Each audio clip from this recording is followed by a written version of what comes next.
for Burgeo-La Poile. Mr. Speaker, highways and roads have been impassable for days on the southwest coast, including Route 480 to Burgeo, Route 470 to Rose Blanche, and the TCH from Cape Ray to Port aux Basques. Highway crews are doing their best with the limited resources they have available. Emergency response has been put in jeopardy, and schools have been closed.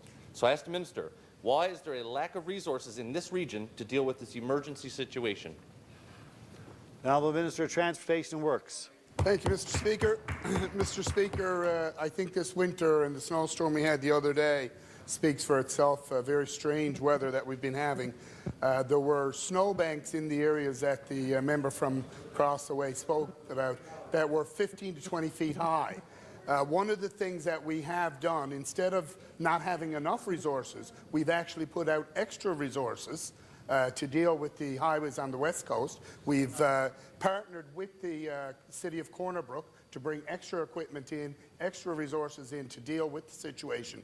But first and foremost, Mr. Speaker, we have to deal with the safety of the employees that I feel in my department are doing an excellent job in dealing with the situation. And once it was safe to put the employees out there, they were very quickly to go out and deal with the situation. Member for Burgeo-La Poile.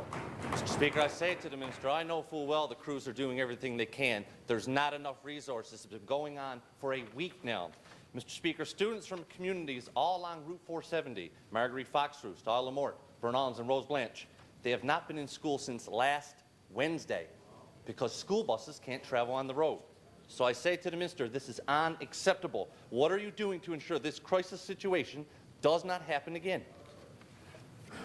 Honourable Minister of Transportation and Works. Thank you, Mr. Speaker. Mr. Speaker, again, I have no control over the amount of snowfall that comes down. And when it comes to the school children, I'm not sure if the member across the way is suggesting that we take the school children and send them out in unsafe conditions.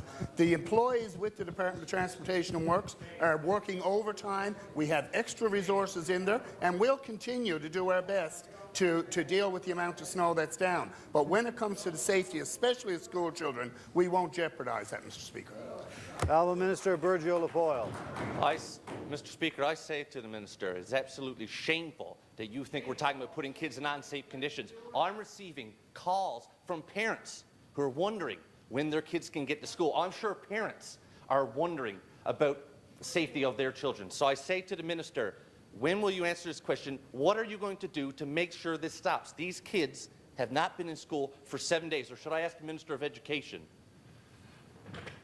Honourable Minister of Transportation and Works. Thank you, Mr. Speaker. Mr. Speaker, again, as I said, we will not jeopardize the safety, and I find it almost shameful that the member across the way would even suggest that when we're dealing with weather conditions as we have been this week, that we even think about sending school children out there. As I said before, and I will state again, Mr. Speaker, that the employees in the Department of Transportation and Works are doing a phenomenal job in dealing with the weather conditions that we have. They will continue to work with the situations there, and I feel that they're doing an excellent job. They'll continue to do that, but we will not jeopardize the safety of anyone in the province under my department.